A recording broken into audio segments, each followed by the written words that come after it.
Vin Diesel song stuck in my head. I don't know, but it feels like I do. I forgot The one about from the that. GYGP shower mix. Yeah, we need to make some updates. Have you added to it? I added one song and I've been showering to it for like the last week. All right. Trying to see if I can hear. I know this happened last time, but I think it's fine. You can hear me? I can hear you. Okay. And I can hear you on both ears, which is nice. I was gonna say, can you hear me like yourself though, or whatever? Yes. Okay, cool. Welcome to Glad Game Pod. Kicking off another one. We got the new lighting arrangement. They might turn off, they might not. We'll find out. One of the batteries is a fickle bitch. Yeah, but Fickle mistress, you might say. But anyways, got another awesome week. We're more awake. I know the last one we were burnt from a Mother's Day. It was like we were doing it late and we were like, fuck. We are recording at the correct time with the GarageBand and stuff, so we didn't have to like do the first 12 minutes of all that kind of editing. So nothing crazy, but yeah, let's jump in. Nice fun game. Not a ton of games came out this week. Final Fantasy X and X-2, so that's 10 and 10-2. Came on Xbox Game Pass. They announced it via Twitter using, I forget, it's the Final Fantasy language, and it was basically like comes out tomorrow. Nice. And if you translated it, was like Final Fantasy 10 and 10x2 or 10-2, whatever the fuck. So on Game Pass, which is cool, but nothing crazy. More just kind of going into. So got a little VR stuff for you, a little game update, a little AI. Yeah, the AI update is just like a cool video, and then some PS5 DualSense. They finally decided to start making some color changes. I mean, if you can get the PS5, which we know the semiconductor shortage is still affect everything from Ford to PlayStation to Xbox. The Nintendo's saying they're having an issue, a bunch of issues with Switch, and it's all relying on this thing. Because at the same point, it's like, couldn't like Sony and these guys just make their own factory at this point? And it's like that almost might be cheaper. It would be cheaper. I think it's just the time scale thing. Like that right, stuff you'd have to takes so long to get. Yeah, you'd have to build it and then make sure the quality control is correct and all that kind of shit. It's just a shame because you rely on these like 3 or 4 factories, and then when they're behind, obviously because of the pandemic and all that information,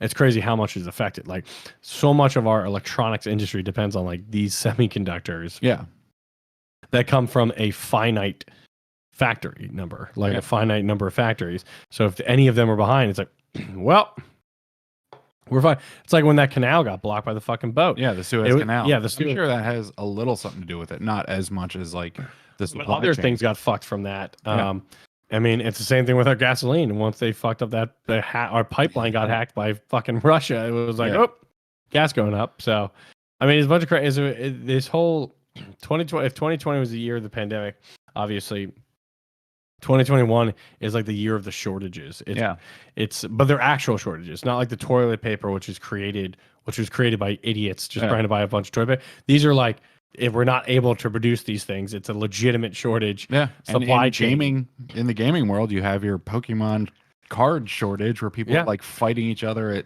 Walmarts or Targets or whatever, and they're actually stopping selling. They removed them from like Walmart or Target. One of them removed it, and I saw some tweet, I forget from who, but you probably saw it as well. It's like, don't worry, at Walmart's like, we're removing Pokemon cards due to like the violence that can happen, like the danger of Pokemon cards that are tribute. But so this guy retweeted, he's like, don't worry, you can still buy your guns there.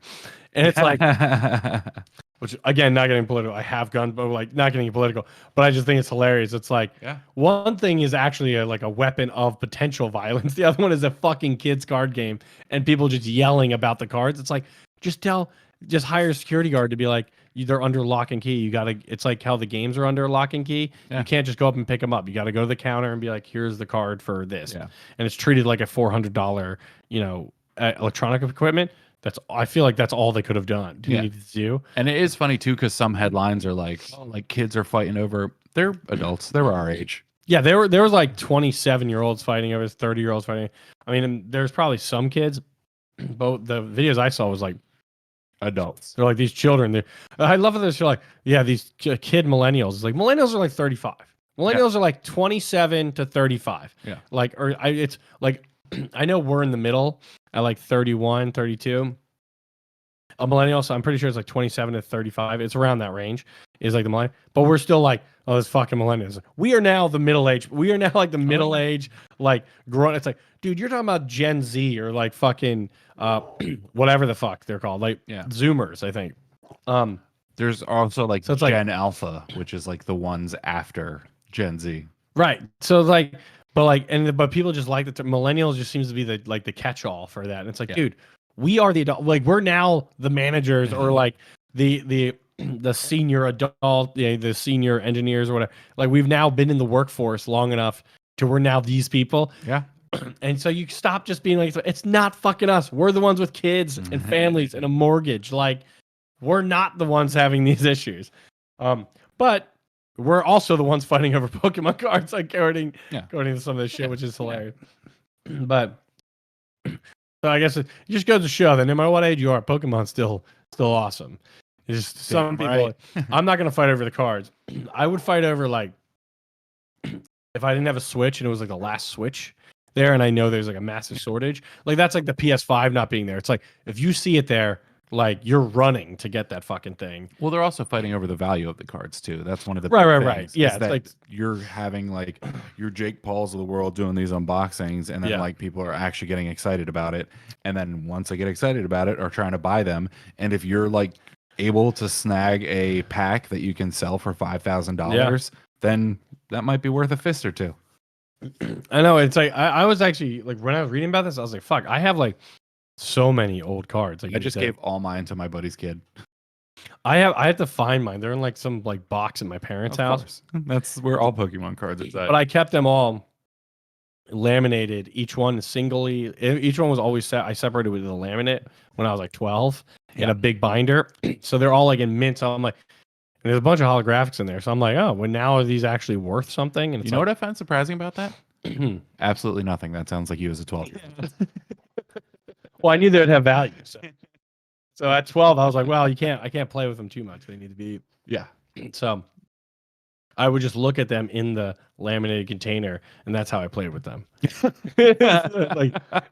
like little bubble boy over here. Yeah, exactly. It was like other things I destroyed, but like the good ones, I was like, all right. But I mean, I even laminated like the energy cards. Like it would be like. That's terrific. Like I don't even remember all the fucking energy types, but it would be like the ones that just like pump you up that aren't in character. I would be like, that should have been my trivia. Yeah, they're not energy types. Yeah, they're not even like holographic. They're just like the green energy cards. And I'm like, yeah, I got those. I got 2 pages of those laminated. Every one. It's like, why? It's like that's just what I did with cards. Yeah. But I did have like a mishmash of baseball cards because I didn't give a fuck about baseball cards. So none of those got laminated, but every Pokemon, some got like double plastic laminated, and others just got blind. There's levels. It was you got the laminate binder, then you had like the hard plastic where you snap it in. And it's like this fucker's not getting air. So those were like the holographic Charizard or something like that. Yeah, but I think it was your roommate actually. Greg was talking about how like costly they are now. Absolutely, they're the most expensive they've ever been, and I gotta really look at that. Oh, perfect timing for me to opt out of the game completely. Yeah. Yeah, I mean, that's like everything. They're almost like Dogecoin now. It's like, well, you got to get in on Pokemon. It's like, dude, that was like when I was 12. There should be a crossover. Dojimon? Dojo. That's just Digimon at that point. It's just one Pokemon that's Doge. Oh, that would be sweet. It would have to be Pikachu, I feel like. You'd have to...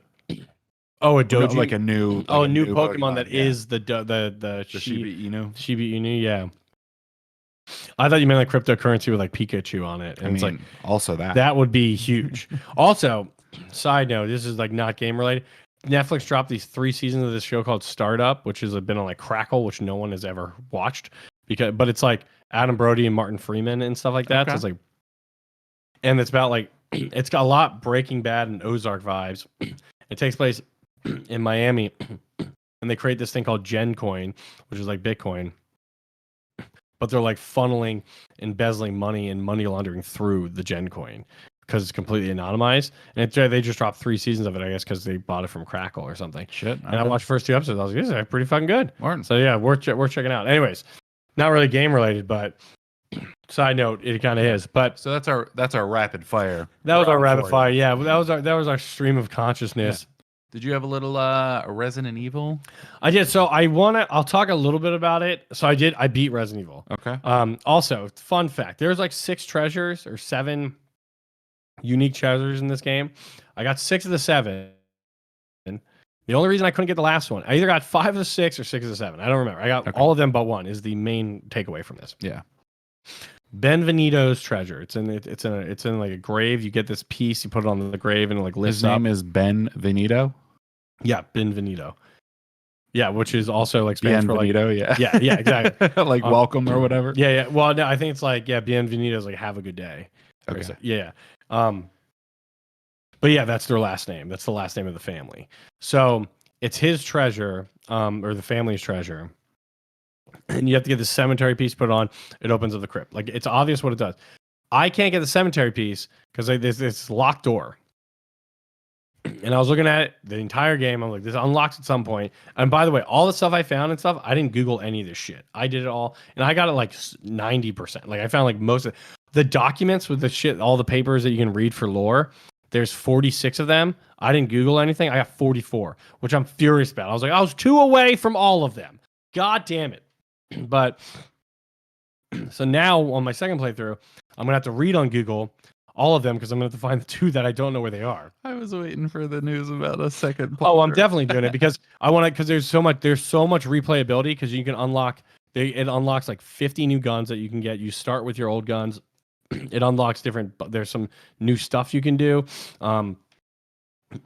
So it builds it, and then after you beat the game, it unlocks a whole new game mode, which is Resident Evil Mercenaries, where you basically play like it's like a swarm mode where you just like get power-ups and guns and you kill like swarms of enemies in like different settings. Dope. Which is really cool, but you only get that after you beat the game, which I thought was like really fucking cool. The end is also the first one I played in a while that's like a full cliffhanger. That's like we're going right into Resident Evil 9. And we can do a full spoiler mode on it, although I have a feeling we're going to talk more Resident Evil in a future podcast because we got some things in the works for a potential interview-esque. No, I mean, it's just an interview with somebody probably heavily involved in that, you could say. So I'm trying to save some of that. A little tease. Yeah, I'm trying to save some of that until that's ironed out. But this treasure, anyways, all of them you can get like without missing. This one you can actually fucking miss because after you kill the second boss, which is Benvenuto, is like daughter or whatever. If you start to go after the third boss, which is like a different area, but you can always come back to this area. It's like your home base, you could call it. It's the village. The village is like you come back to the village throughout the whole game. It's like where all your shit is. But if you start the third boss, so I don't know if this is missable because of a bug or it's missable on purpose. Basically, after you kill the second boss, the crypt door unlocks, so you can get the piece to open up that like tomb. Okay. But if you go to the third boss fight and you start to fight him, it locks for the rest of the game. Shit. And I'm like, there's no reason for that because it unlocks because you killed the one boss. I'm like, the boss is still dead. Like it should just be open the entire, because all the other ones you can come back to later and just get, and they unlock in similar ways. But it's like, oh, does this upset you? Yeah, it pisses me off a lot because it's like, why is that fucking missable? And it's like, because it's like the one thing is like I had it, like I didn't even need a second playthrough for that, and it's like, well, now I got infinite ammo on 2 of my guns, which now it's like I'm gonna be a lot more relaxed. And that changes everything. A huge dynamic of it. I will say it's easier to find ammo now in this one.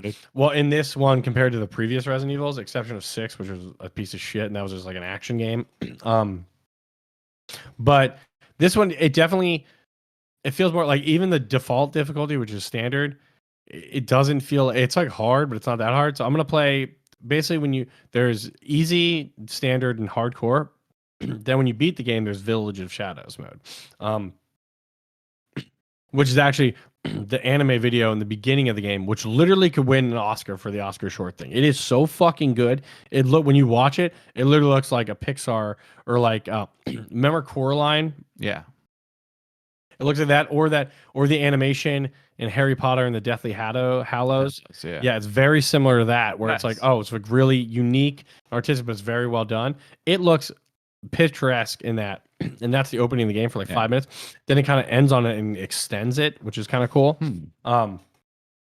Like that could be like Oscar animated short level. Can they submit to the Oscars for something like that? Is there? I don't know. So industry because it's not a film. I don't think they can. I think like games are considered a different type of entertainment, which is a shame. That's why they get their awards. They can't get like sound and editing awards, like the Oscars. Yeah, I think they get technical achievements and things like that, but they don't get like Oscars. They have like the game awards and stuff, and that's kind of what they do. Yeah. Now, obviously, that's getting more and more recognized now. So maybe because that would be cool. And there was that one film thing we talked about started doing did a couple game awards recently. The British, whatever, the one we did like 3 months ago. We talked about the BAFTAs. Yeah, the BAFTAs started getting out game awards like 3 years ago. Hell yeah. So hopefully the Oscars would do that'd be pretty cool. So, anyways, and that's the British Film and Television Awards. I think is like what the BAFTAs are. Cool. Yeah.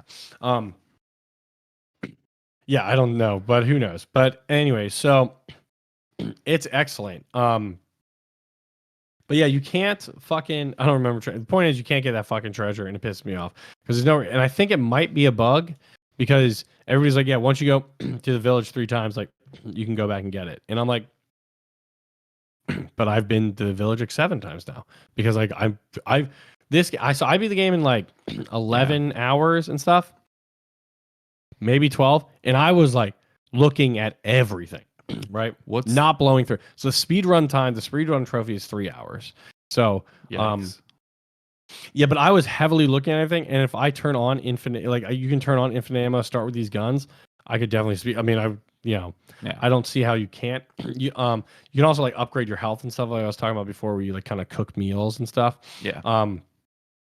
But yeah, back to it. This is definitely more forgiving with like ammo and stuff, even on the hard. So I kind of want to play. I'm definitely gonna play on least hardcore. I might play on Village of Shadows, just so I get like a real child. Because I play a lot of Bloodborne and Dark Souls. That's like unforgiving as fuck. Yes.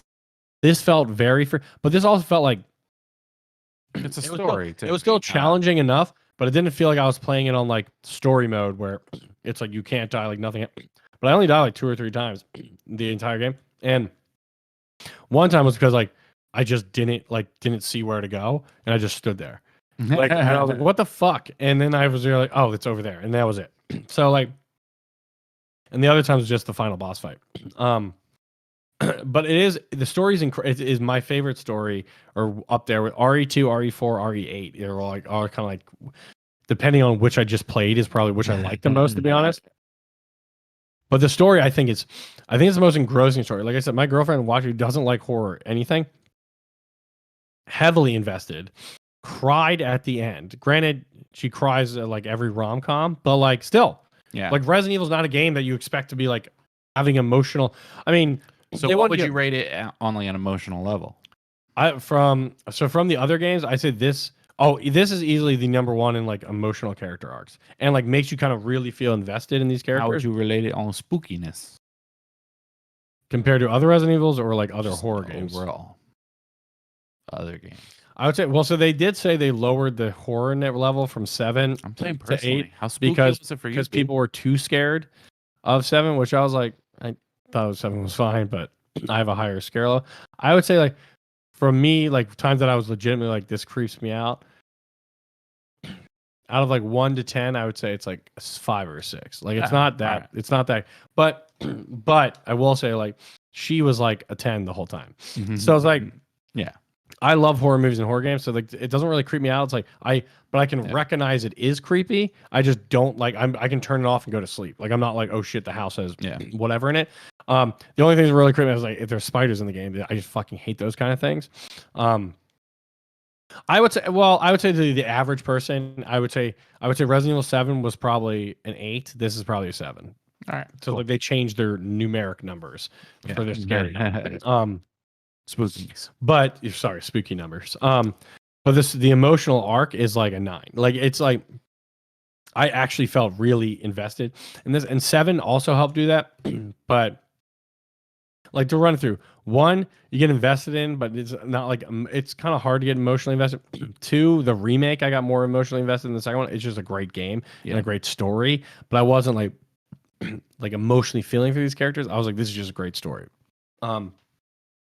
3, the same thing. 4, I kind of got more emotionally invested in, but nothing crazy. 5 is about the same as 4. 6, nothing. Could care less. 7 is like, all right, it's a new character, Ethan Winters. Like, how was this? He's going to be involved. Obviously, Chris Redfield, who's from previous games, comes at the end of that, and he's a big part of 8. But the way they build this with Mia and specifically Rose, which is his daughter, it's very like father-daughter game. And that they build up really well. But the Ethan guy, they bring him in enough. It's not like I'm like, Ethan's really taking me away. Yeah. It's the story plus even in the actions that I'm like, this is actually kind of like investing. Word. So yeah, I would say it's the best like emotionally engaging story of the entire series. Nice. It's not the scariest of the series, but it's still scary enough, and you'll be creeped out because in first person thing, like 2, all the other ones never really scared me because you're not first person. Yeah. So it's like it's scary because like things are happening, but first person it's like when you play stuff in VR, it's just like you feel so much closer. Yeah. That it's over. Which is why 7 was scarier, but not by a ton. Like, but I think this is like and also if you haven't played any ones, the cool thing about this is there's a bunch of lore at the end that actually shows where the first one started, like how the first one got created. This kind of ties in like the end of this game. You learn basically how Spencer, which was the Spencer Mansion, how he found this and created the T virus, which is all the first other games, is actually from this mold shit. Whereas we thought this was like a new thing. This is actually something that was older than the first game. That is kind of like, this is how the guy, and he was the apprentice of the the main bad person in Village. Apprentice was Spencer, who did all of them, who created Umbrella. That's cool. So you find out how and why Umbrella was created. The stuff in the cave is the Umbrella symbol, and you're like, oh shit, Umbrella's been here. They've been doing it. The cave was here first. He named Umbrella and made the symbol after the cave, which you find in this game. So this is kind of like giving you even more in-depth lore. So I will go more into it, but the game ends. Then there was like potentially a 15, 16-year jump. And then there's another massive cliffhanger that is like, it's great. They clearly planned a trilogy for 7, 8, 9. And they made a massive ending at 8 that I was like, holy shit. I kind of want to just save it. It's a problem. It's like I want to talk about it so bad, but I'll save it for the interview episode because we can go. I feel like we're gonna go really heavily into Village in that one. I would assume. But if you haven't played Village, like I said, it's a little more forgiving. I'm gonna play on the harder difficulties, at least hardcore, if not Village of Shadows, just see if it get a little challenging. Yeah. Not that it wasn't, but also like I'll have these guns and shit that I'm like I can handle this shit. Yeah. It has something for everybody. And even if you never played a Resident Evil, including 7, when you started, it's like, hey, would you like a recap? And it's like a 4-minute recap. And I said this on the last episode. It's like a 4-minute recap. And it will like say like Ethan Winters does this, that, and that. And then he's like, can I stop remembering this? Because it's kind of like he's talking to a psychiatrist. Yeah. And I was like, that's fucking a great thing. But if you haven't played Resident Evil, you can, feel daunted. You can jump in on Village, watch that recap. And all the lore to establish all the previous games is in this game, and we'll just feed it to you. That's pretty cool. Oh yeah. So we do have a little chat. I did. I saw that we had a chat. I just wanted to get through because I knew if I didn't stop, I would just forget my point. But yeah, we'll pull up the chat when I can't read it from here. I do see a huge thing here. Hold on, let me pull up the channel thing. I might have to move over though. All right, we'll pull it up. Well, you can talk about other stuff. This is not that interesting when I'm just talking about not reading something. You do it. Yeah, well, so sure. The answer is sure to that. Basically, it's the comment is, do you want to become famous? Let's be friends. And here's a link. Here's a link to get followers. So yeah, I don't know. Yeah. So yeah, sure, we'll become famous. Yeah, we'll take it. Yeah. I'm not clicking the fucking link, but we'll become famous. But yeah, so long story short is if you haven't played Village or any of the Resident Evil, you should play it. So it's like Sage. I don't know if I think you weren't. I would suggest you try to play it. I think it's worth it. Yeah. Just let me borrow the disc and we'll be good. Yeah, you get it's a DLC thing. The nice thing is though, the DLC downloaded one is for gives you 4 and 5. So if you give PS5, it'll upgrade to the PS5 version. So you get cool. So you get the PS4 version when you have PS4, and then when you go to PS5, it'll automatically upgrade. Dope. So that's pretty cool. I'm hoping there'll be DLC. We know there's going to be a 9. They did say that, but yeah, it's pretty good. So anyways, to go into it. So for the length of stuff, did you read? I looked at the graph a little bit, but do you remember it all? No. Okay, so I'm going to save that for my trivia then. So we'll go back. So I'm just confirming that he had no memory, which even if I told you right now, I could probably do it in trivia and that would be like fine. But anyways, let's keep the ball moving because we're going to talk a shitload about Resident Evil. But Resident Evil 7, the cool thing about Resident Evil 7, like I said, first person, was the first Resident Evil that also went into VR. It was a big starting point for PSVR. It was a big seller for PSVR because it made you really feel invested. I don't know if 8 actually has a VR component. I think it does, but I'll wait until PSVR 2, which we got a little additional information about, which would be fucking even more terrifying. So let's go right into that. I like that transition, by the way. Bang, bang, Bird Gang. Just Eagles stuff. Okay. Anyway, so PSVR 2, there was another leak. So they are apparently talking.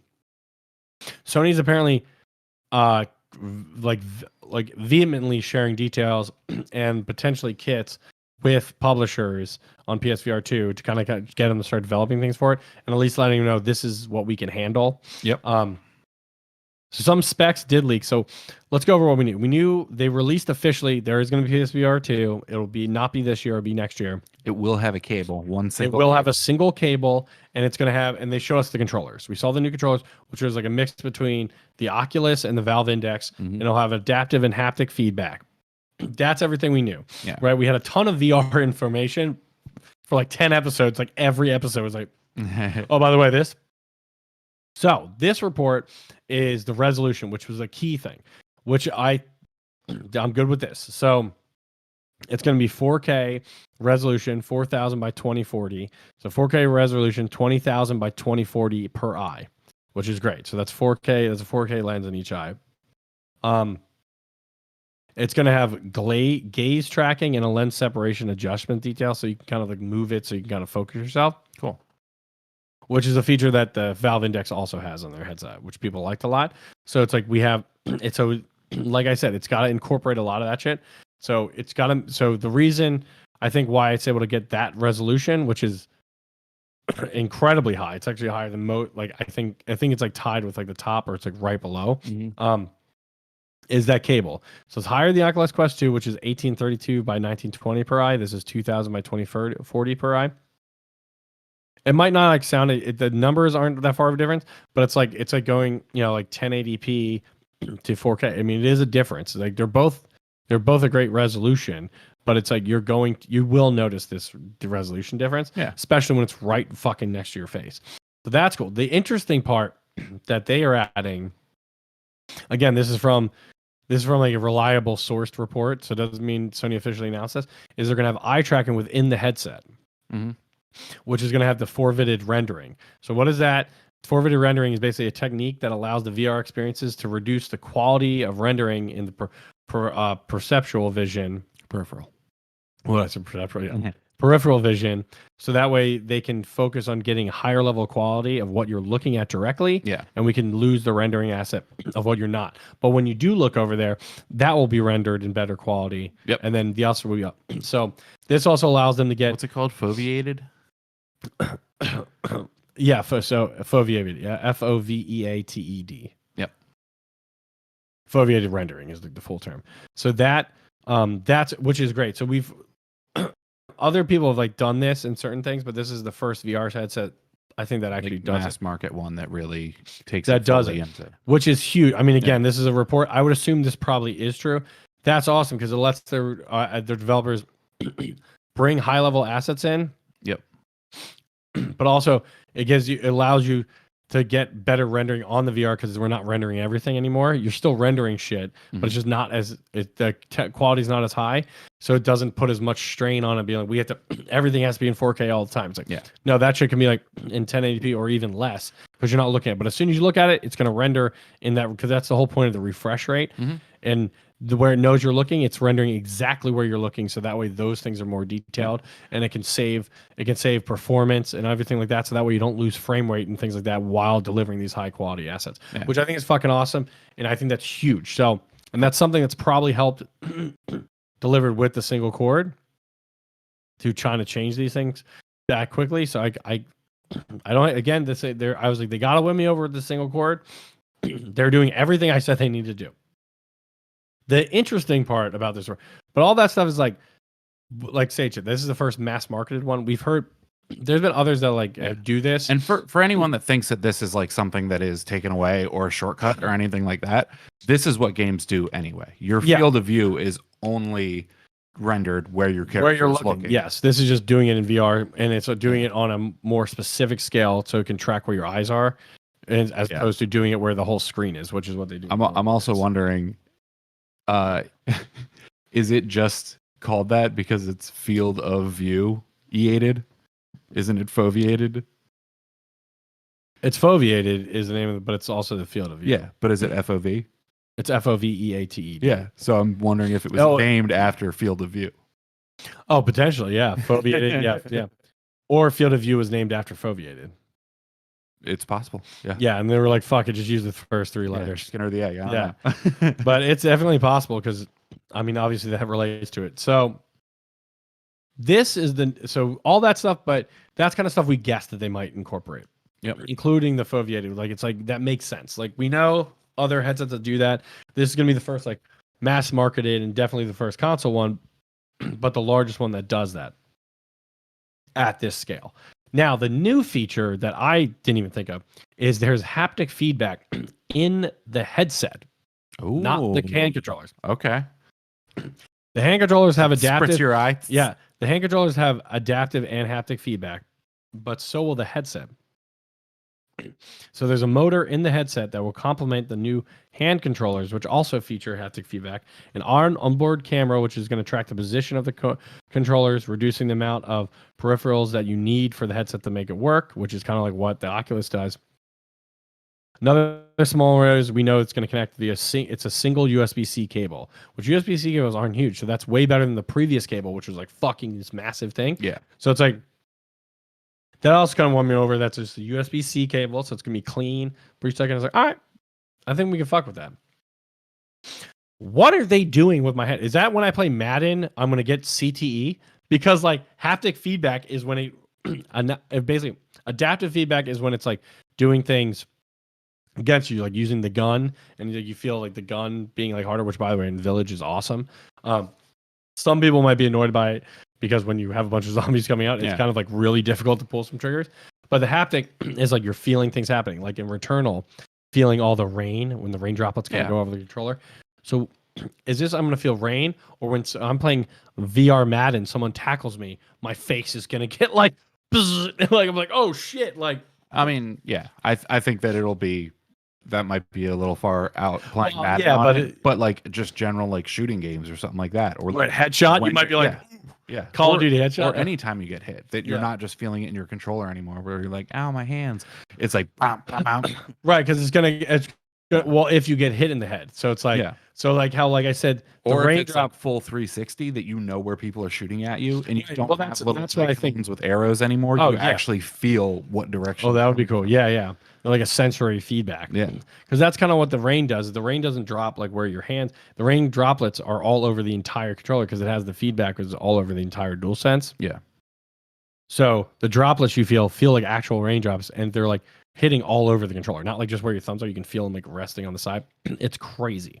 But you walk on the rain in Returnal, you might feel raindrops like hitting all over your face. Like you said, so if something hits your head, you know it's something that's targeting your head. Yeah. Or if it's like playing Resident Evil, trying to go through a door, bonk, it's like, oh, you're hitting your head on the door frame. I hope to God that's not. Yeah. Oh, it better be. It's like, ow, ow, ow. So, and you hear like a little like clown, like, no, it would just be like the normal noise. I would love that. Also, because there's like a bunch of, There's a ton of games that I think that can incorporate that, but yeah, they have to do it so you can like hit your head and something, or else what's the point of doing it? I mean, that's like it's just like with Wind anything. through your hair, you just feel a little. I mean, when you walk through a door frame in real life, you can hit your head. It's like it would make it be like, well, what you got haptic feedback. That's the whole point of it. Yeah. So or like games even just as simple as like Beat Saber, where you have to duck under the stuff, right? And it lets you know that it hits it, right? Or just if you get close, you feel like a little like you feel like like when you're like close when you feel something above your head. Yeah. But this would be great for like VR boxing games. Ooh, yeah. This would be also might be fucking annoying though. That's what I'm saying. It depends on like what's the level of the haptic feedback because it's like because it could be like I'm getting a concussion from my PSVR now. So I doubt it's gonna be that. I hope it's just a but, rumble like usual. Yeah, I'm sure it will be. But still, even a rumble vibration in your head can be quite distressing to a lot of people who have issues being in VR in the first place. Yeah. So that's a big part of it. So it'll be interesting to see because like people get motion sickness from VR without their head vibrating. Yeah. So it'll be interesting to see how that's handled. I'm just hoping it in reaction to the motion. I'm hoping it doesn't take away from like it's working so hard to put it in 4K. I hope the actual unit isn't rumbling, that it like gets fuzzy. Resolution. Oh yeah, that it's just like shaking. Yeah, no, yeah. Well, exactly.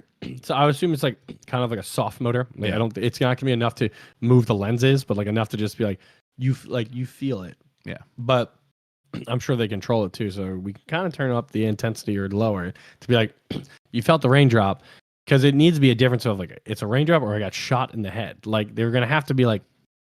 Yes. We need a little intensity try. So, but no, it's fucking cool. And I thought that was really interesting. I mean, we'll see how it plays out. But the PSVR 2 is definitely looking like we're going to fucking really do this. And we're going to treat this like everything. So they kind of laid quiet and like, let's just let the VR continue for a couple of years. Let's see what Oculus is doing. Let's see what Valve's doing. What does everybody like about each of these things? And they're kind of incorporating the best of all of them. Yeah. Because like the tracking of the controllers and all that with the headset is something that Oculus was really good at. The adaptive and haptic feedback is from them with their DualSense, but the way of tracking every single finger individually is something that's specific to the index that could tell the pressure differences per each finger, which is something they have. So it's like, and they're adding another caveat with the eye tracking and the haptic feedback in the head. Yeah, I think that's like pretty cool. So they're not only helping doing what the industry is doing, but they also are like, well, let's kind of move it forward too, and we're going to give the 4K resolution. Yeah. So I'm really excited. They haven't given the refresh rate of this. I would assume it's going to be at least 6 milliseconds, 8 to 6.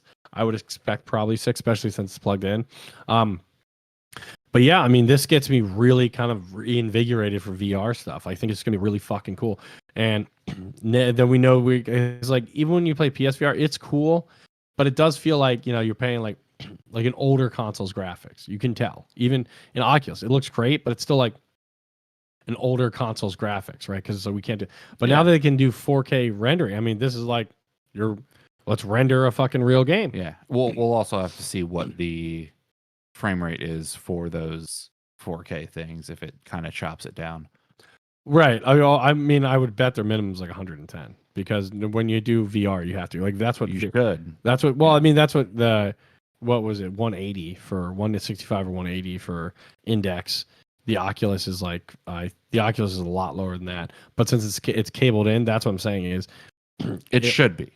I would expect this to be like 100, 110. Yeah. Because you kind of need that for VR. Your frame rate is key, or else you're gonna have really big problems.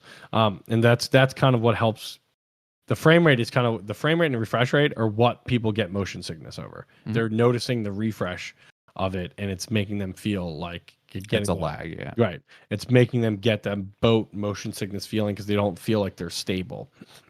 So as long as those are high enough, you're not noticing it, and your brain will be fine.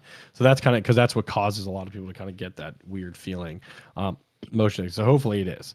But everything I'm seeing right now, they're definitely doing this right, and this definitely looks good. And they doubled down that this also talks about the patent we talked about recently, where they let you fuck with your friends in virtual reality, where it's like you have a pistol and they're like, give them like a rubber chicken, and it's like that would really suck in like a game like Resident Evil. Like I have 20 bullets, and then it's like you have 2 bullets now because your friend's an asshole, and it's like what the fuck, like, but it brings another level of the game. So yeah, I'm really excited for that. And I think that's Good. The tagline on this article is Sony sure loves its haptic feedback. That they do. I mean, they do. I mean, they're all about, but to be honest, it's like it's what they're trying to drive the generation forward outside of graphics. Yeah. They're like graphics and refresh and like IO speed. So like the hard drive, the IO. They're also just hitting a ceiling. Like they can go higher, but the return to the user is not getting right. any Like better. we're getting Once to the you go point where it's like 4K, the human 8K, eye. Right. The human eye can't decipher like 4 and 8K. Yeah. Really. You can be told it is better, but you're like, I don't. Yeah. Like HD and 4K was already pretty close. It's just a selling point for TV manufacturers where it's like, we have 8K.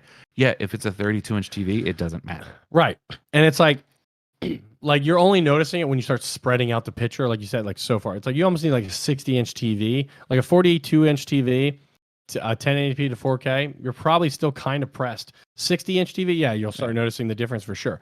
But like 8K, I mean, it's like then you're starting to go like theater screens. Like it's like 120 is like when you're like, oh yeah, because when I'm stretching this, the pixel is like this. Like I'm not seeing. I mean, I played Breath of the Wild on 1080 on a 65-inch TV, and at no point was I like, the quality is not there for. Right. But I mean, but you would have to compare Breath of the Wild to a 4K. There doesn't even do it in 4K. Well, that's my point. You would have to see the 4K, and then that's how you could decide if you actually notice that it's better or not. But if you have to put stuff side by side to even like register it, then it's right. Well, but like that's how you compare things. So you'd put a 1080p signal at 65 inches and a 4K signal, and then you're like, oh, I can't see the difference. But then you go lower, 42. You're like, I can't see that. We're getting to the point where it's just not affecting gameplay or anything like that. That's what I'm saying. It's like when you were playing 64, you're like, this looks like shit. Yeah. But people still were like, this still like I never remember PS2 be like, this almost looks real. And it's like the one that's always looked real is NHL because it's so zoomed out. And it's like you just have to make the ice kind of look good. And it's like that's kind of how the camera works a lot of times. So it's like you could like NHL's looked realistic for like 15 years because like it's an easy rendering. The movement is what's improving. Right. And Madden was similar to the same way. It's like, well, obviously the arrows aren't on the screen, but if you look at like just replays and stuff, it's like, oh yeah, that's kind of like it feel like you could like your parents walked in and were like, well, who's playing? Yeah. Like, and like my dad, I can't countless time when I was playing NHL, I was like, oh, the Flyers on. I was like, Dad, I'm playing. Yeah, they are now. I did that with that stunt driver game, where my mom comes in. She's like, "What movie are you Stuntman?" Yeah, I think it was called Stunt Driver. Stuntman is the game. Okay. Yeah, there's like 3 of them. They're awesome games where you can like we have to do the movie stunts and then get rated. I love that game. Yeah, that game was great. Oh, that was a shout out. That was like PS2, PS3. Oh yeah, that was back. That's what I'm saying. It was PS2, like right, but like some of the depending on how the game like camera angle is already like that. But yeah, that's my point. Like, so AK is like AK. You understand numerically, it is better. Statistically, we can measure these things on computers, but the human eye has a limit. There's a finite resolution the human eye understands, and then after that, you're just telling me it's better. Yeah. Now I can be like, yes, it's definitely good. Look. You'll still be like, that looks great. You're not gonna be like, it looks like shit. But you're also like, I don't know if that looks that much better to me. Is it worth $20,000? Like, which is like you're saying. So PS5, it's like we got the 4K, we got this, and like everybody else is like, graphics. It's like we're getting to the point where it's like the graphics are gonna because the graphics are gonna kind of bottom out. Yeah. Or not. Well, yeah, they're just level out. It's like the word. This is what graphics look like. So then it's like, all right, well, it's IO speed. Sony did that with the SSD. Like Ratchet and Clank, Returnal are showing like what you can do with this kind of IO, right? So we're kind of going to level out of that at some point too. Yeah. I'm just excited. That has a little higher. I don't have to wait 20 minutes to start the game. Well, that has a little higher rate because there's more data we can put in. So I expect another like 10 years of hard drive speed to actually be noticeable. Yeah. But then it's like, what else? And it's like, well, what do you play on? And Sony's like, well, let's make the controller next generation, which is one thing we always push. It's like Xbox has had the same controller since like 360. Yeah. And it's like, it's a great ergonomic controller, but like this involves you more in the game. When I played Returnal, I was like, whoa. Now, some people turn it off when they play online. And I can see that competitively, you playing Call of Duty. You know, you want to just be able to bang, bang, bang, bang, bang. You don't want this thing feeling like it's pressing against you because then it's going to slow down your fire rate and things like that. Yeah. And that will fuck you up in a competitive match. Like, I get that. But you're trying to feel invested in these single player stories, things like that. It does bring another level because you're not just trying to bang, bang, bang. You're trying to be part of the story. Yeah. And it's another thing that do. gives like the console stuff an edge is like you're never going to get that on Right. Well, unless your they computer. like they said, they're like Steam is testing the DualSense out because they're adding DualSense support to Steam. Yeah, stuff but like that. if you're playing on a computer, most people aren't. Well, the developers would have to develop for the DualSense. Yeah. So like the ports from Sony probably will have their support, like the Horizons and stuff like that are porting.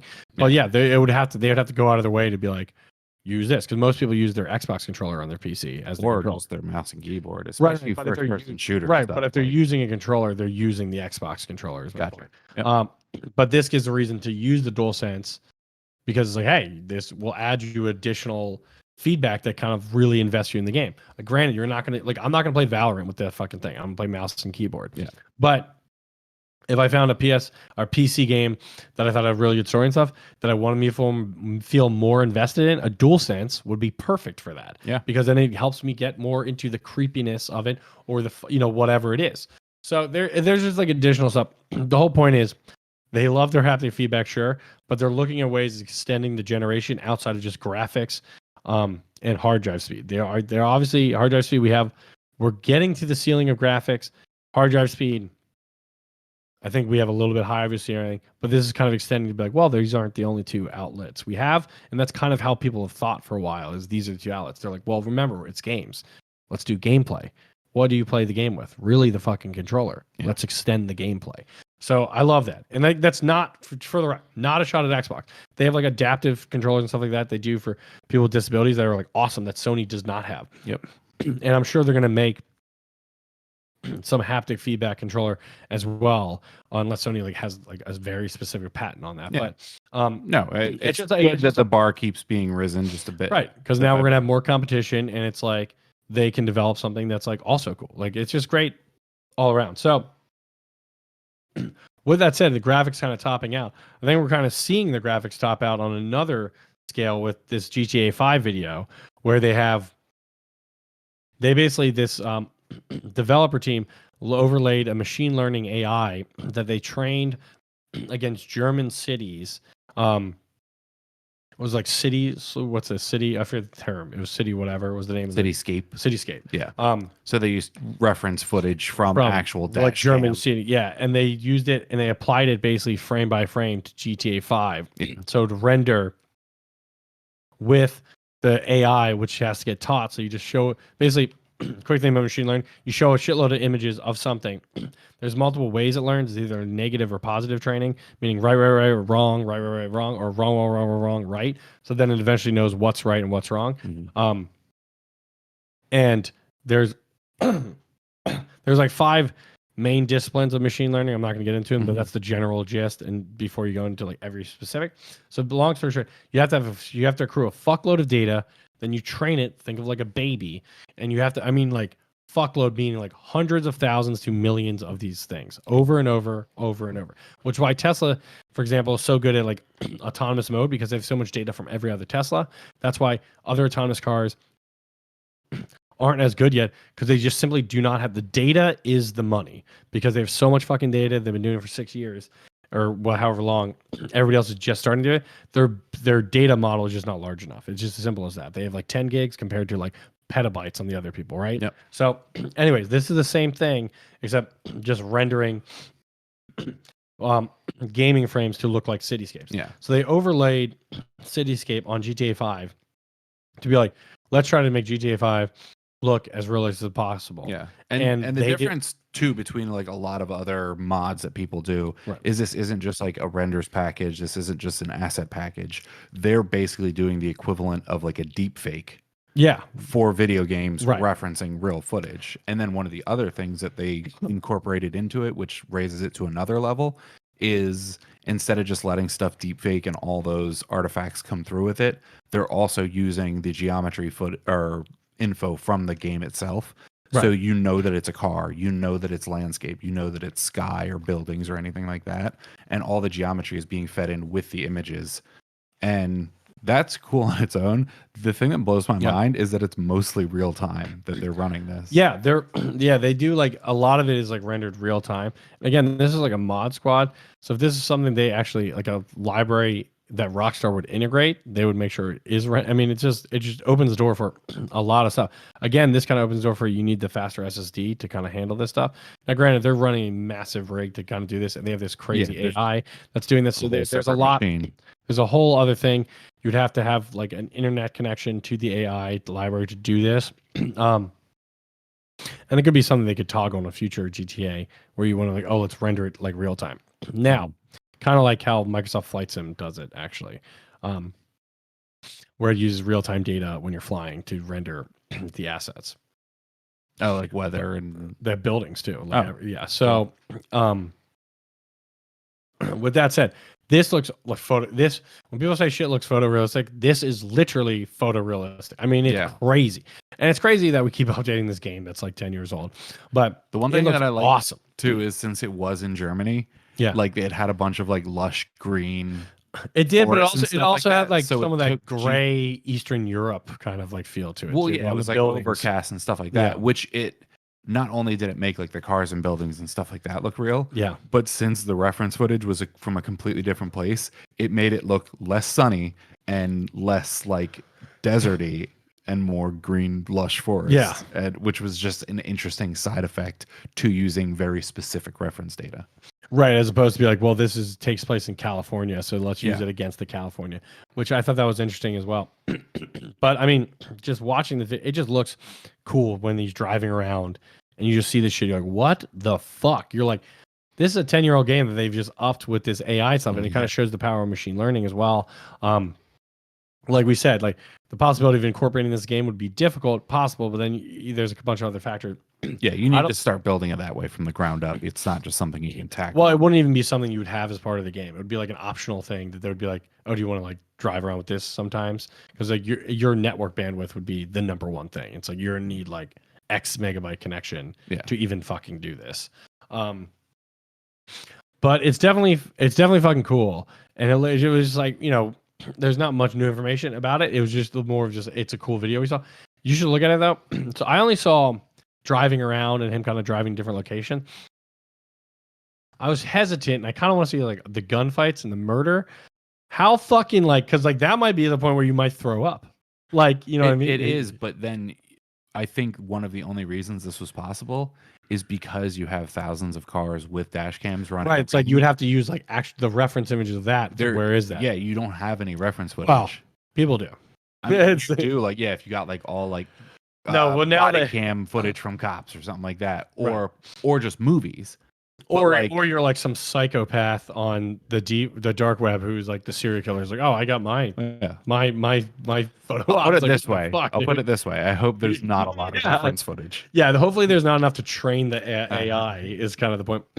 But that was kind of the thing I was thinking about. Is like all the locations, the vehicles, and things like that look good. But it's like, what is it? Because again, a lot of that gameplay is you're just shooting blown up shit. Yeah. And it's like, then there's also like all this crazy shit that happens in the games. And I was kind of like, I mean, how well is this rendering? And it's like, then it basically got me to the point is like, do I even want that in the game? I would say no, but.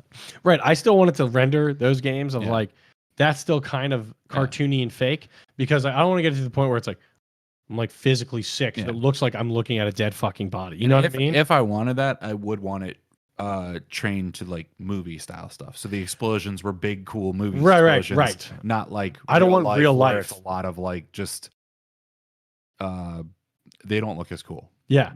But I also want like the movie level of like the gore, not like the real life gore where it's like if we even know the movie level gore is pretty fucking close, I would say.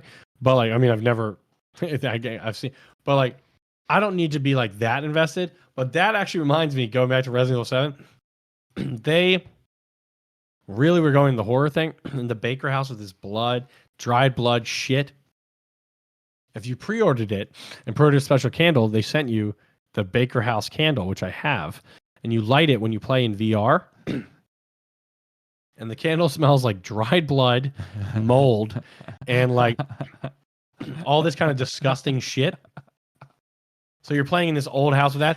And like they said, they lowered the horror. And I was like, yeah, they didn't send me a candle with 8. I didn't get any. But I was like, I will say, when you fucking like that thing playing VR, you were like, fuck. But that kind of brings me back to the GTA thing. It's like, how much do I want to really be in this world? where you jug around and blow up shit, and it's like I don't really want to do that to the point where I'm like I'm gonna get physically sick, but it looks fucking awesome. So it's like, oh my god, there's a trade-off reason that people play video games, and it's an escapism, not don't like go to actual haunted houses and right. So I think there's that level. Although I would have loved an 8 candle as well. I would have done it. And then so the last bit kind of going back to PlayStation. They're finally doing some colors. Yeah. Took them 7 months. Comes out June 11th. There's Cosmic Red and Midnight Black. Midnight Black is just a black DualSense controller. It was what everybody expected. Branch and say Cosmic Red is just red. Yeah, but black is the standard PlayStation color controller, which is the one that everybody was looking for, and the one that everybody's like, "Where is the black console?" Exactly. Because the black console with the blue light looks fucking awesome. Now the white console also looks beautiful and stuff like that, but the black console with the LED light and shit looks dope, and the controller shows that. Cosmic Red also looks pretty dope, and it's like, when are we going to get the colored consoles and stuff too? But I mean, you can hardly fucking get a console, so maybe that's why they're like, look, man, we can do the controllers. It's like, so I want more colors because if anything, it's a consolation prize, right? Yeah, if anybody knows PS4, I mean, there is 25, 35 different color variations of PS4 controllers. Like special? Yeah. Huh. Different camo. I mean, even camo has 6 camo colors. All right. So it's like, there's a ton. I had like 10 different color types. So it was really cool. It's cool kind of because it makes you like add more your personality for the console. It's like, this is me, right? You're gonna have these ones. I'm gonna have these ones. And it kind of like you don't need the full console to do that. But then they released like special consoles like the Metal Gear Solid console, the Spider-Man console. So I do kind of want to see some of those special consoles like a Last of Us console, things like that. Yeah. But they do look cool. So it does show like, hey, we are gonna do the color stuff on this system. We're just still trying to make shit, because it is weird having like an all-white console, all-white controllers when they've like had the black console and controllers since PS2. Yeah, and it's like, so PS2, PS3, PS4, 3 generations of this, which is like each one about 7 years. So it's like 20 years of this shit. It's like it was just drastic, right? Just like it used to be gray and gray for PlayStation 1. Yeah. Then this is the one that's different where it's blue. White and stuff. So it's just weird. And like a lot of people's entertainment system stuff is generally black because you kind of like want it to kind of go in the darkness when you're watching TV. Yeah. So like this doesn't really pop. Like I never am like my PS5 is standing out to me. I mean, just the fact though that like it's all green and blue and none of them have used red light yet to like not. It's just the easiest on the eye when you're trying to pay attention to something else. What do you mean red light? Like red is always the like bad color that you don't want to see. Right. But like that should be the color that of what, it's like console? Yeah. Oh, I would hate red as a console. Not the color of the console, the color of the lights on the console. I don't know. I think the orange is actually kind of perfect because it's like a nice light hue. That's like it's like the movie theater lighting on the side. You don't notice it; it kind of just zones out. Red would pop too much to me because like my controller. Red's supposed to be like the least distracting to your eye. I don't know because like my controllers have an LED on them, so it goes red when it needs to charge, and I fucking notice that. Well, yeah, and it's also what you train yourself to. So, like, even if the science points to something, if you've gone for 20 years where you see red and you're like, "Fuck the red ring of death," then I think red is bright. I think the light orange, like to me, is like it kind of just zooms out. It's like when you watch a movie theater, you got the light orange strips on the side. Yeah. So it's like kind of like, all right, my brain is like those are just that zones out, and it's like such a light hue. Yeah. Red is such a darker hue that to me, it's like.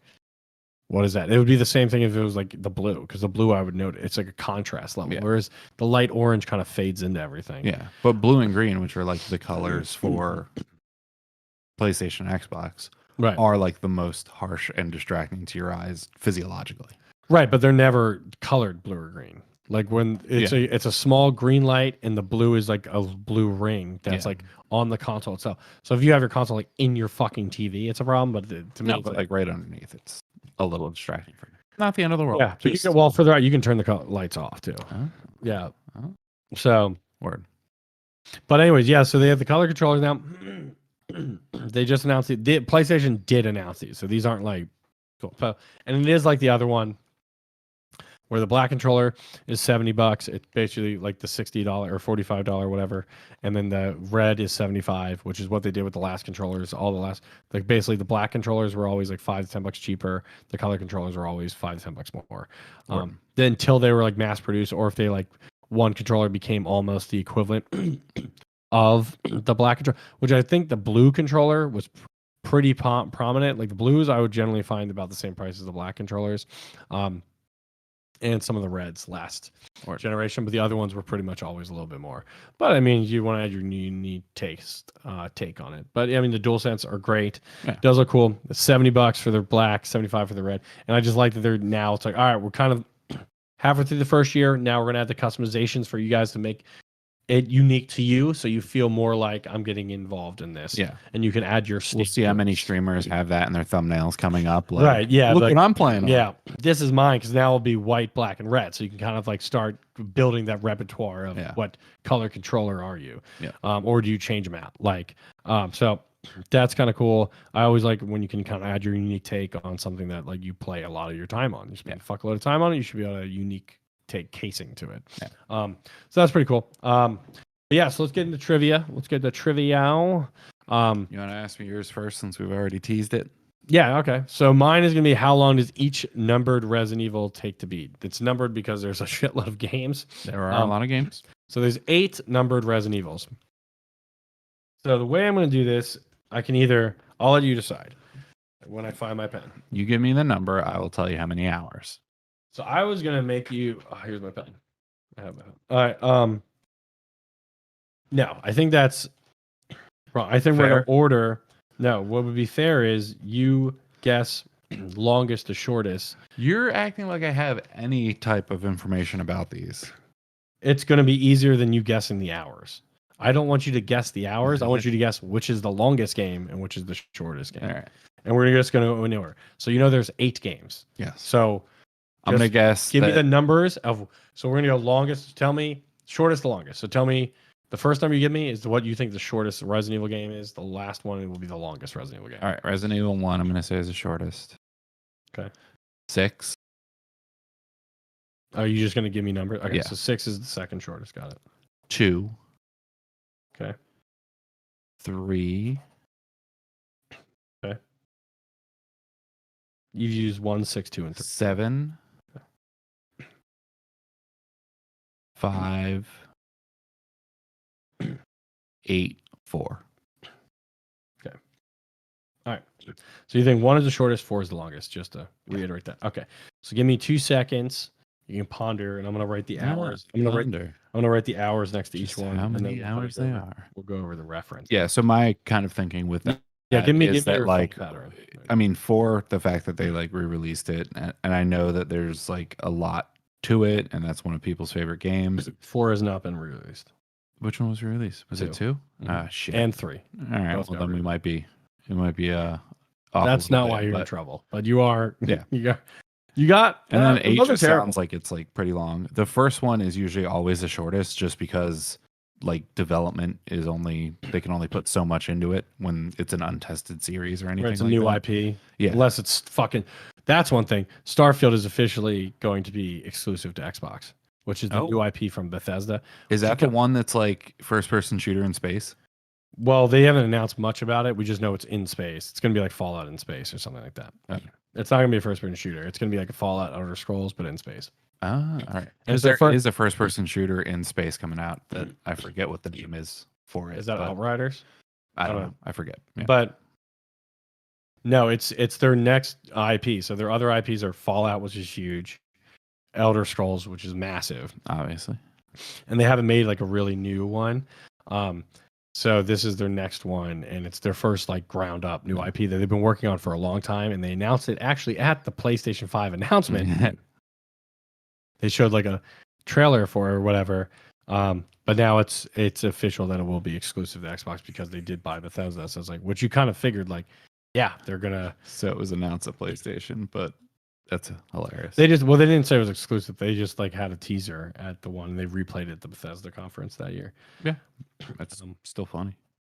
Yeah. All right. So I was about to say you better be done tallying up if you were gonna Yeah, I was just wanted to add that additional thing because I thought that was worth noting. So everybody kind of assumed it, but it kind of got officially acknowledged earlier that it's like, yep. Yeah.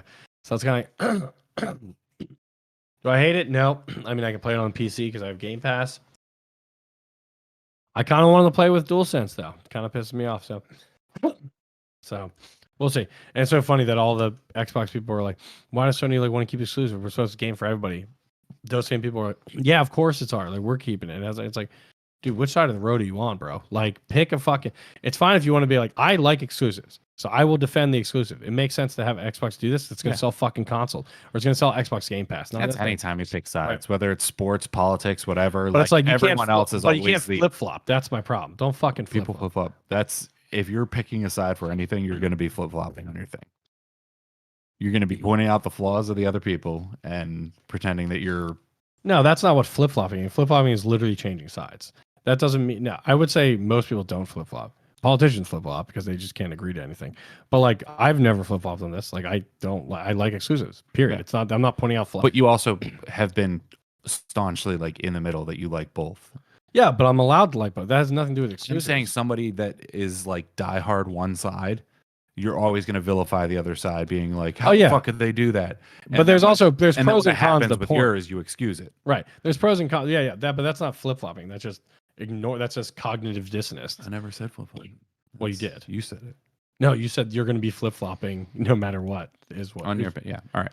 But you're talking about cognitive dissonance, which is like you just don't recognize. You only recognize what you recognize and don't recognize the other shit. Yeah. Which, like, yeah, there's pros and cons to both. I love exclusives because I think it sells and drives competition and sells product. I think it sucks because I really wanted to play this game on PS5, but it's like, I'll play on the PC. It's fine. Or maybe I'll get the fucking Xbox. I don't know. But again, the Xbox is having the same issue as if you can get it. But anyways, we'll go to the hours on this. But I did want to announce that Starfield is it because that's a pretty big fucking deal. All right, so you said Resident Evil 1 was the shortest. That is incorrect. It is 6.5 hours long. All right. Do you want me to tell you what the shortest is? At the the shortest was Resident Evil 2, which is 6 hours long. So Resident Evil 2 is 6 hours long, which was your third one. So the second shortest you said was Resident Evil 6, which is the longest by a lot. It's 21.5 hours long. Damn. And yeah. So the third one you said, Resident Evil 2, which is actually the shortest, is 6 hours long. The fourth one you said is tied with Resident Evil 1 as being the second shortest at 6.5 hours. All right. So that was pretty close. When you said 6 was the second shortest, was like way fucking off. 7 is what you said was the next, which is like the middle, which is pretty much the middle ground, I'd say. 7 is 9 hours long, which would be pretty much the middle of these. 5 is what you said after that. It's 12 hours long, so it's actually one of the longer ones. 8 is 10 hours long, so it would be a little bit before. It would be you just switched the last two. Actually, you would have been right. And the last one, 4, is 16 hours long. So it was the longest till 6. So you're pretty close on that. All right. Basically, it was just 6 was your big blow up, but other than that, the other ones are pretty much in order. Just switch 5 and 8. Like I said, 8 took me 11 hours, 11 and a half, and I was looking for everything. So like the speed run being 3 hours, I think if I did that, even on Village of Shadows, but I can like do my like unlimited ammo or whatever. It's like I'll fucking because I also have like the guns that's like does like 2,000 hit points a shot. It's like I can upgrade it. The more you play it, the more you can upgrade these guns. It's like I can just start fucking rocking shit. But yeah, I mean, you actually weren't too bad on it. It was really just Resident Evil 6 put in there, kind of threw in the waters. But other than that, I think your logic was fine. I mean, Resident Evil 4 is the second longest, and your logic to it was like, yeah, that is gonna be long. I wish Village was longer, so I think they were trying to find like a good time. Like 6 hours is definitely too short. 21 is really fucking long, which I would have loved that in Village. Like I could have used another 20 hours, but it's like I think 4 kind of hit it better. 4 is widely considered the best Resident Evil. Resident Evil 2 and 4 are the ones people like vehemently agree with. 8 Village is getting a ton of praise. Like there's not a lot of negative shit about 8.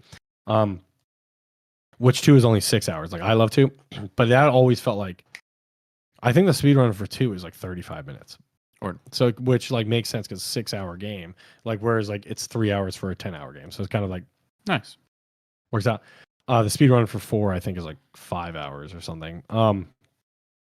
But I would like more. It's like maybe they're gonna put DLC in it. Like that's my only hope is like 7 got a couple loads of DLC. Yeah. I'm hoping they're like it's gonna give me a couple more hours of it.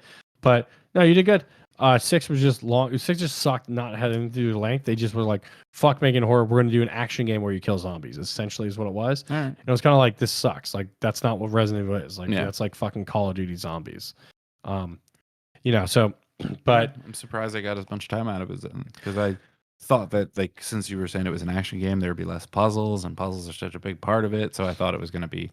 Yeah, I mean, less, it's just like they just made a long story of just like blow up this, and crazy boss fights, and all right. And it was like really heavily co-op based. Okay. So I mean, but so four is second longest, 16. I wish Village was like 14 or 15, and maybe the DLC will take it that way. I hope 9, because 9 also feels like it's definitely the end of this trilogy. I don't know if it's the end of Resident Evil. Like they might, because like they took a big break. It was 2012 to 2017 was the break from 6 to 7. Yeah. So I don't know if they're going to take as big a break from 9, right? So Or or it might be longer. So I want that to be like, if you know this, I could do a 15 or 20-hour one because it's like even if it has DLC, it's like that's like we're not getting something else. So you might as well just fucking ball out. Yep. I have some concerns about it, the way the cliffhanger ends. That I'm like, don't be OP, which is a concern, but we'll see. Anyways, no, pretty good. That was actually one of the best trivia ones that you had. Granted, I sent you this graph and you did see it, but I don't even think you remembered it and you kind of just guessed generically. Yeah. Which was pretty safe bet. You normally wouldn't guess that the sequel of a massive hit was a half hour shorter. Because that's like the sequel of a big movie is it's bigger, it's longer. It's like you have to, it's bigger budget, blah blah. Yeah, but no, I think they're going to find it 14 to 16 hours, 15 hours sweet spot. Nice. Yeah. All right. So mine, I know we've done something similar, but I think it was just like animals in general. So this is horses in video games. So I'm going to give you like the name. Black Beauty. I'm going to give you the name of the horse. Black Beauty is the name of the horse, not one in video games that I'm aware of. Okay. You give me the game or the that game horse series. Yes. Okay. And I'm so bad at this. Oh wait, okay, I got one. I know one that's going to be on there. Yeah, and then there's a bonus at the end that is Roach on there? You'll get 2 points. I don't know. We'll have to see. Epona, Legend of Zelda. I just told you what the answer was. I know. I was like, so the audio didn't see that. The video saw me just shake. I was about to say Zelda, and then Sage goes, Epona, Legend of Zelda. I was like, what? Okay. I did that head shake where you're like, what the fuck? Like, what the fuck am I guessing? All right. Well, I had one that I crossed out, so that's going back in. All right. So wait. Legend of Zelda. I'm just letting you know how the game works. Yeah. You did not get that one right. Felt like I did. Felt like I got it right. Which one was Epona in? I don't remember that. I mean, again, because I barely even played Zelda. So let's go with Twilight Princess. I'm not sure actually. What the fuck? I know you're on the horse a lot in that one. I know that it's definitely in Ocarina of Time, but it is not in Breath of the Wild. I don't believe so anyway. Shadow Mare. Hold on. Now I'm just looking up Epona. Jesus. Breath of Wild. Oh, is it like a special thing you can get at the It's in Ocarina of Time, Majora's Mask, Minish Cup, Twilight Princess. All right. And Breath of the Wild with a thing by scanning the Super Smash Bros. Oh, okay. So it's not really in it. Yeah, but what really is in Twilight Princess. So I did get that. All right. I'll give you the point then. Shadow Mare.